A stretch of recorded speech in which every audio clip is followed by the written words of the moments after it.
As Ms. Shireen mentioned, of social and emotional learning, let's move to the competence, and then from the competence, we will be back to the definition. The competences of self-emotion of social and emotional learning is self-awareness, and then self-management, and then social awareness to be aware of the society, and then relationship skills, and then decision making. From all these competences or domains, we can come up with the definition that social and emotional learning refers to the process through which students learn how to manage their emotion, set positive goals, feel empathy toward others, establish and maintain positive relationship, and make responsible decisions. Let's see the first one, self-awareness. From this picture, can you tell us what is meant by self-awareness? If you can tell anything about this picture, what does this picture tell about self-awareness? The brain is like what here? Pieces of a puzzle, right? You know how you react in situation and why you do this. You understand the emotions and the triggers behind your reaction. Somehow, yes. It self-awareness, the accurate understanding is that it includes each piece here represents something. We will be able to, or students, let's say students now, students will be able to figure out their interests, hobbies, what do they like. Being self-awareness means recognizing the second picture, knowing the values, the beliefs, emotions, thoughts, and values, and that leads to recognizing our own strength and challenges. It also means having a good understanding of our emotion, as Ms. Iman said, and how we feel or how I feel as a student. Self-awareness is important because if you want learners to improve their skills, they must first understand how they are doing in the first place. How do they feel? What do they think of? What do they value? Okay, let's go to. Mr. Ferris added self-awareness. Self-awareness means growth mentality. Yes. Okay. There is something that's called internal self-awareness and external self-awareness. The internal self-awareness comes from ourselves, from inside. This is how we see ourselves, our values, our thoughts, and emotions. And the external is how others see us. But does this affect us? The external self-awareness affects us? If someone has a judgment about us, does this affect us? Yes, of course it does. Are you here or it's lagging? Hi, hello? Hello?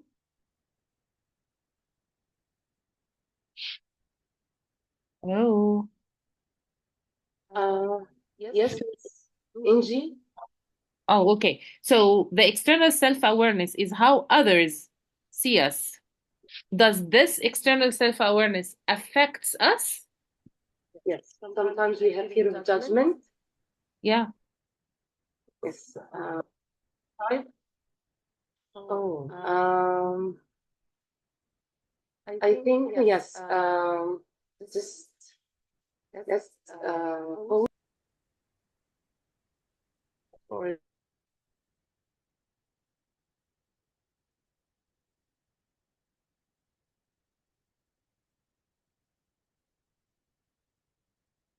So I think you heard about the self-awareness, the internal and external, right? Before it stopped, right? Yes. Okay. Let's move to the next slide. Strategies to build self-awareness. How can I build the self-awareness of my students inside the class? I can do this through the wheel of emotions. I can start asking them, how do you feel today? This is building rapport with the students. helping them to know that or making them aware that I um, care about them, giving them the chance to talk, um, say I'm happy, I'm angry, and then another one is going to interfere to help that person. So this person is going to feel belonging in the class. Using emotion check-in, as I said, and having a growth mindset. And the huge difference between having a growth mindset and a fixed mindset. The growth mindset is the one that helps students meet their challenges, know that they can do it. Nothing is going to stop them. Unlike you can see the share again. I think it's here, the slide has both I'm trying to remove the here. Okay. Unlike the fixed mindset, the growth mindset, the students can say, or I can say, I can learn, I can do something. Nothing is impossible. While the fixed mindset put the challenges, the obstacles in front of them, and they don't do anything because they feel that they cannot do this. Once we build the growth mindset in the class, students will be able to manage and achieve. Okay. Then,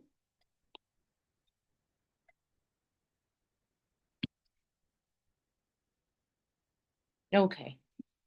Something else. This is like a mirror. I look at the mirror and see my strength, my weakness area, my strength area. What do I need to do? My interest. So we can start the day with or a reflection time daily. Ask students about how do they feel.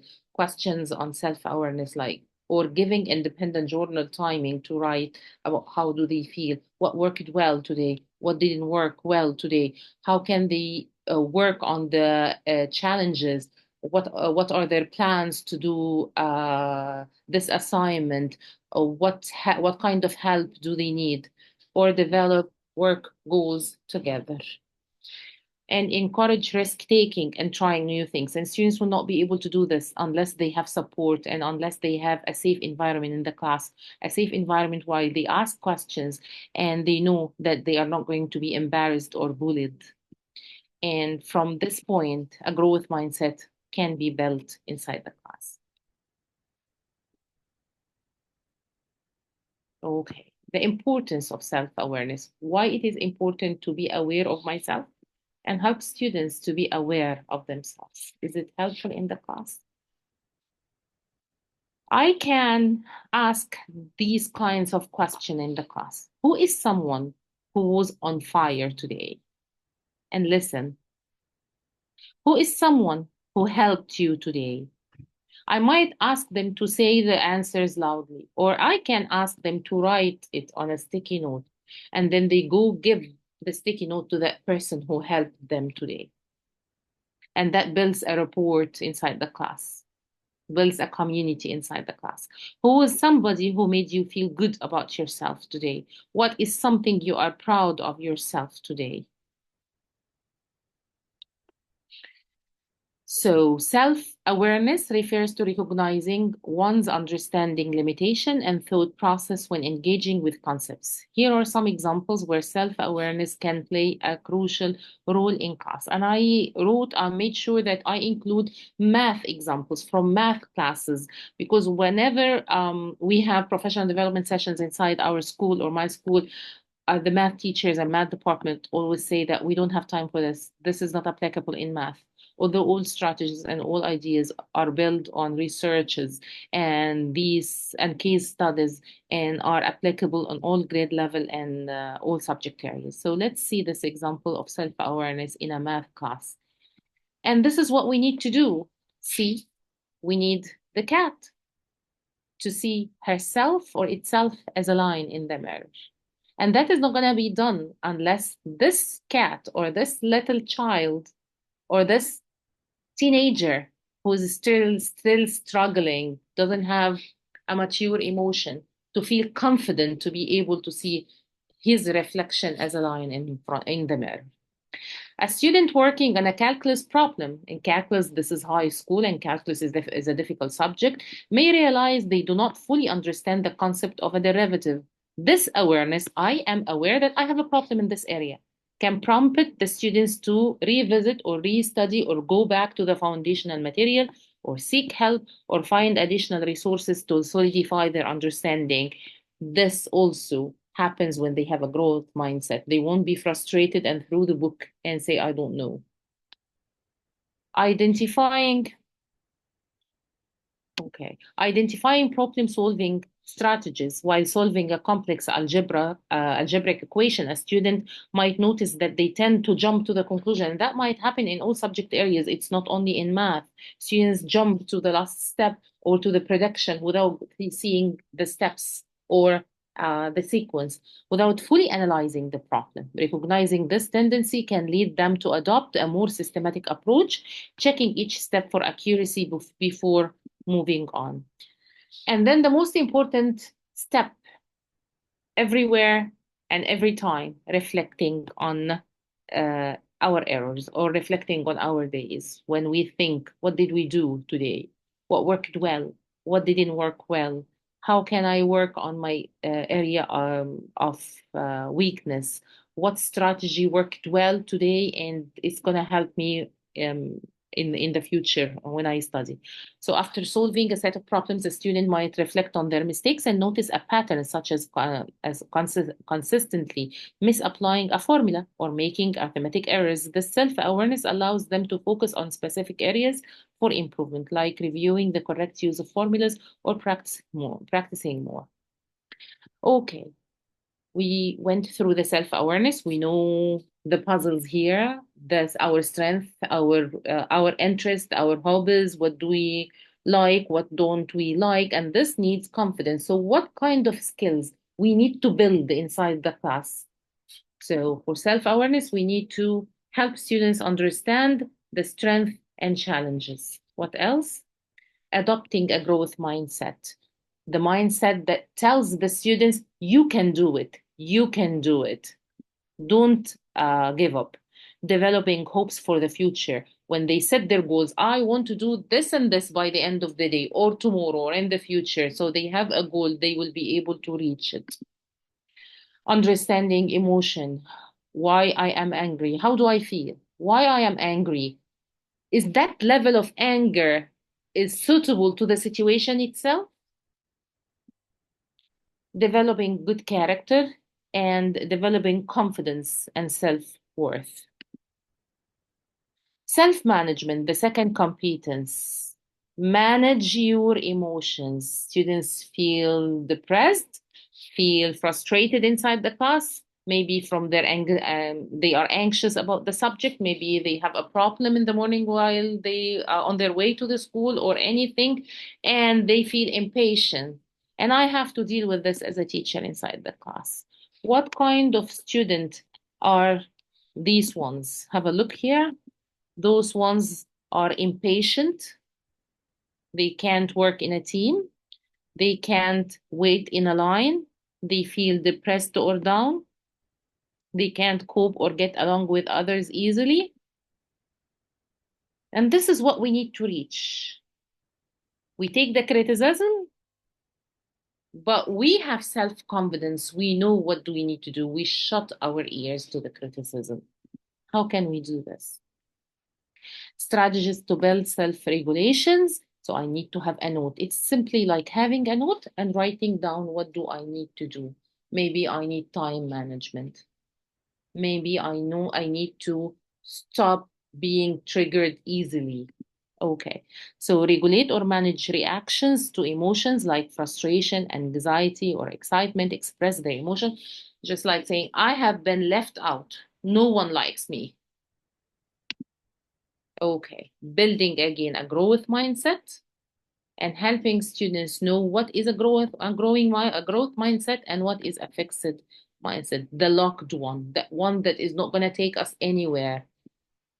And that leads to positive self-talk, helpful thought. I can do this. This is the positive self-talk. When my student feels frustrated and says, I cannot answer this, I never succeed in this. So I can write the steps. In math, I can write the steps of the equation so they know how to go through for, for the first step and then the second step if they forget. In English, I can write in grammar, for example, I can write the rule for them so that they don't forget it and they go refer to it. So this is one way of helping the student to self-regulate their anxiety and emotion if they don't know how to answer something, and help them, give them a strategy as well. Okay. Self-management is the ability to successfully regulate one's emotion, thoughts, and behaviors in different situations, effectively managing stress, controlling impulsive and motivating oneself, the ability to set and work toward personal and academic goals. Some strategies are like setting specific goals. What do I need to achieve by the end of the day or the end of the week? And how can I achieve this?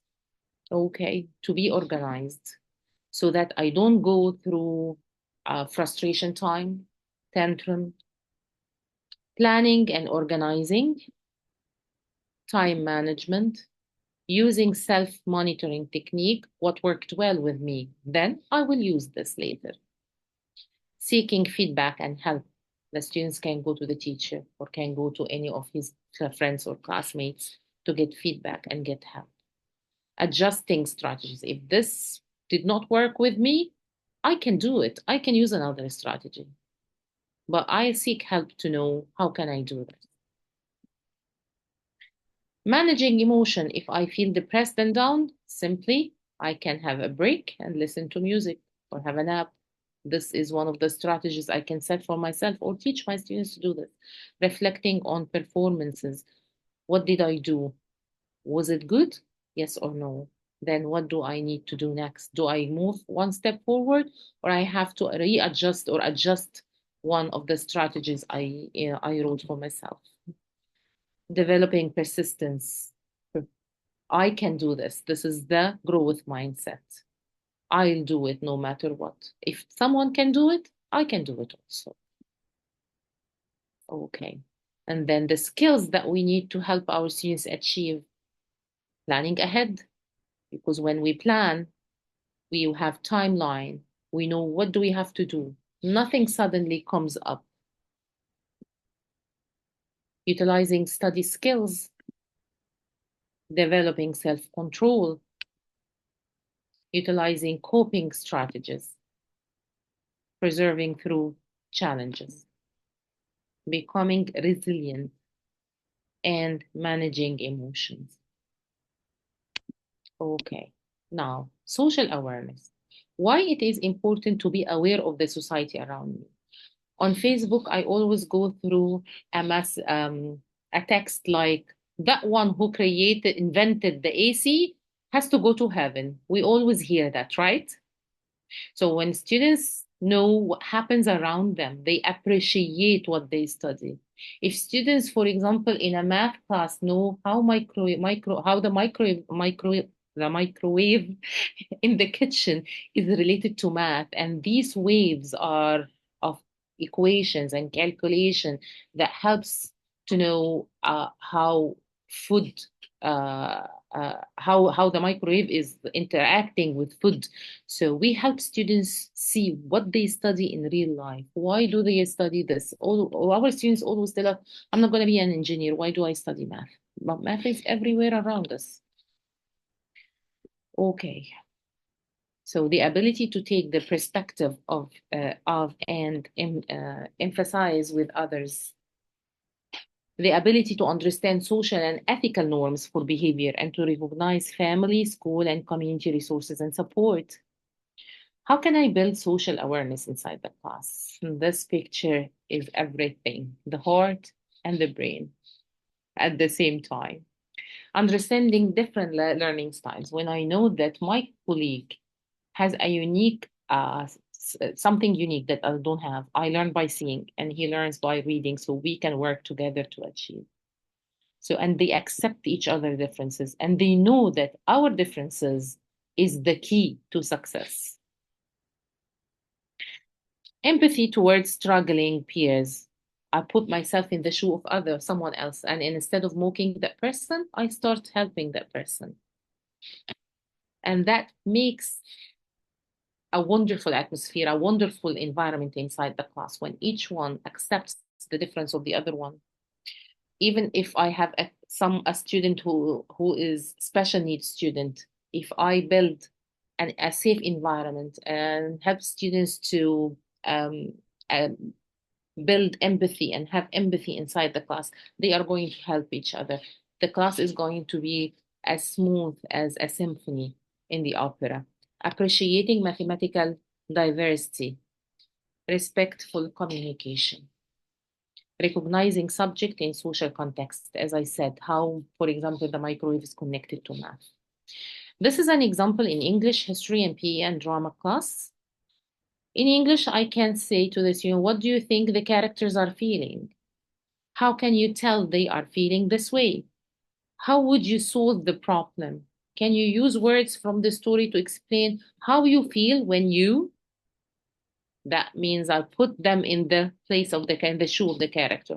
What could we do differently if this happens in our classroom? So while they are not moving between four walls, they learn from the problems of others, the mistakes of others, the challenges others met, and they build their own ideas to come out of the problem.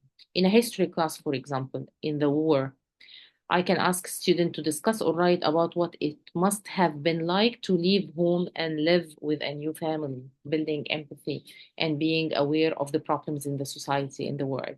In a PE class, students might explore the features of effective teamwork or discuss what it feels like to lose a game and how to respond constructively instead of fighting with each other when they lose the competition or the match in a drama class, a rehearsal can provide opportunities for role playing and practice of emotional expression, such as how we convey or recognize emotion without lecturing them. They are acting this and they will recognize how this works. And in order, the skills we need to build here inside the class for social awareness, understanding respect, what respect means, and freedom stops where exactly? It stops in the line of the freedom of someone else in front of me. Perspective talking skills, celebrating diversity. You are different, I'm different, but we both can achieve a lot using our differences. Developing empathy, kindness, and compassion. All the previous competences takes us to communication. If we are aware of our interest and weakness and strength areas, if we build growth mindset, if we have time for having a plan and self-regulating our emotion and think and reflect of our emotions, are these okay? Is this level of anger suitable for this or no? If we respect and build respect inside the class, we will be able to communicate effectively. Relationship skills, that takes us to the competence of relationship skills. What kind of relationship skills is needed here? Relationship skill is this: accepting diversity, respecting each other, listening, the ability to establish and maintain healthy relationships with diverse individuals and groups, the ability to communicate clearly, listen well, cooperate with others, resist inappropriate social pressure, negotiate conflict constructively, and seek and offer help when needed. Some strategies: effective communication in group work. We all listen to each other and listen well. And then when we comment, we put ourselves in the other's place. Is this acceptable or no? Will I accept this if I am the person who says this word or no? Encouraging participation, and that they take the initiative to engage those members by asking for their opinions or delegating specific tasks that match their strength, which leads us to everyone feel included and valued when they are respected and listened to. That is the effective communication. One more example. conflict resolution when we have a problem inside the class or maybe inside the school. Let's see, during a group math assignments, two students have different ideas about how to approach a problem. Another student steps in to mediate, acknowledging both perspectives and suggesting a compromise or a way to test both methods. This helps resolve the conflict and keeps the group focused on the task. And sometimes both approaches are correct, but this is the best way I reach the answer. And for my colleague, the second approach is the best one, but both approaches will take us to the answer. So what I have to do is to choose the best approach for me and respect the other's opinion. Okay. Giving and receiving feedback, and also sharing resources and knowledge. I need to build these skills for effective relationship, effective communication, which is listen well, respect the opinion of others, working with others, developing conflict resolution skills. If we have a problem, how can we solve it? By respecting the opinion of others, understanding healthy relationship. Making responsible decisions. Sometimes I take a decision because someone said right, I have to say left. But what kind of decision is that I have to take and consider the responsible one? What is the responsible one? The responsible one is the key to success and achievement. The ability to make constructive choices about personal behavior and social interaction. Realistic evaluation of consequences. This is my choice, but that is going to take me where exactly? So I have to evaluate it and know the consequences of various actions and a consideration of the well-being of oneself and others. It's not about me, it's about the right choice. And that has to do lots of problem solving when we have a problem together or a problem um, in one of the subjects, a question that I have to answer. I have to think of it. I have to evaluate the options. I have to think critically in the process and the evidences I have to be able to reach the conclusion. How does social emotional learning promote growth in the academics? Social and emotional skills are foundational to academic success in the classroom and beyond the classroom.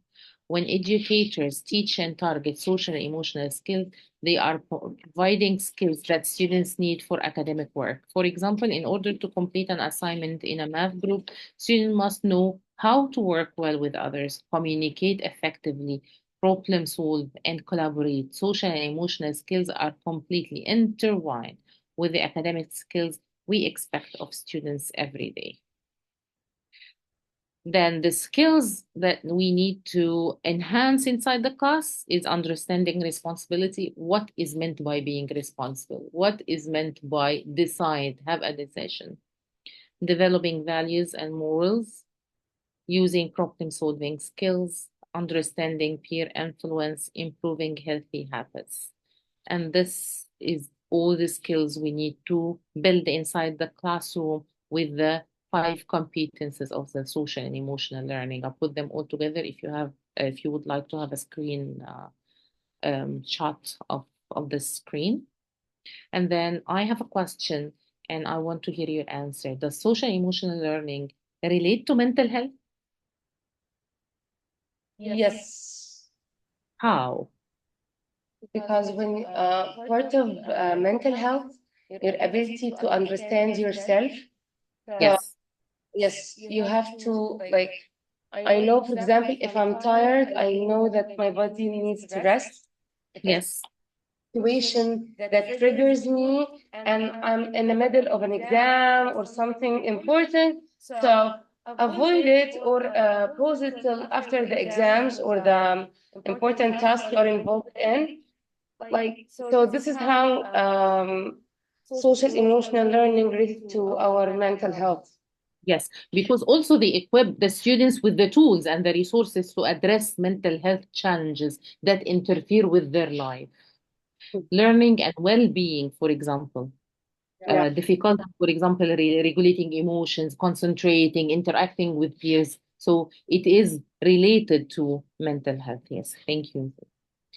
Now, this is the last slide. How does the research say, of what, sorry, what does the research say about social emotional learning? Nothing came up without a case study, without a literature review, without a research, without educators that dig deep in the study. Research shows that social emotional learning skills are critical for success of students and young adults. A meta-analysis demonstrated that students who participated in social emotional learning programs significantly improved their social emotional skills, behavior, academics, and attitude. To have the biggest impact on success, these skills need to be explicitly targeted, taught, and integrated into the everyday classroom setting. Thank you very much. I try to be quick as possible as I can because it's only 30 minutes. I don't know if I passed the limits or I'm still in the timeline or what. Do you have any questions? Well, first of all, we'd like to thank you. Thank you very much. Yes, because you approach the topic from the strategy perspective, so it was like a unique point. And yes,